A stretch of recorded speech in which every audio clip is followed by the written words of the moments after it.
আসসালামু আলাইকুম everyone, welcome to my channel সোমাইস কিচেন। আই হোপ আপনারা সবাই অনেক ভালো আছেন।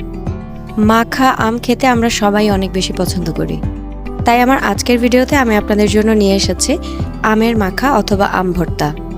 আমি আজকে আপনাদেরকে এই আম মাখাটা একটু স্পেশাল ওয়েতে দেখাবো। আই হোপ আপনাদের কাছে এই রেসিপিটা অনেক ভালো লাগবে। চলুন তাহলে দেখে নেই মাত্র 2 মিনিটে কিভাবে খুবই মজাদার একটা আম মাখা বা আম ভর্তা আপনারা বানিয়ে নিতে পারবেন। প্রথমে আমি আম কেটে নিয়েছি। আমগুলো কিছুটা নরম হয়ে গেছে, তাই এগুলোকে আমি বটির সাহায্যে একটু মোটা করে কেটে নিয়েছি।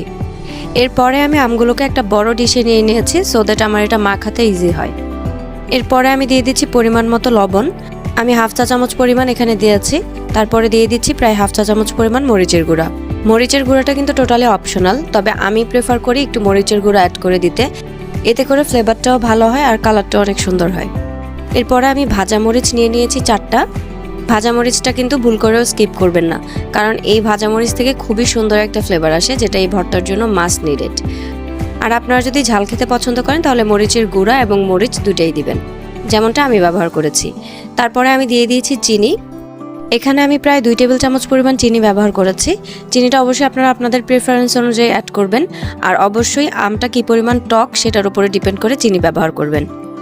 এরপরে আমি হাতের সাহায্যে খুব ভালো করে মাখিয়ে নিচ্ছি। যতক্ষণ পর্যন্ত না চিনিটা খুব ভালোভাবে গলে যায় ততক্ষণ পর্যন্ত কিন্তু এটাকে মাখিয়ে নিতে হবে। আমার আম ভর্তা কিন্তু রেডি হয়ে গেছে।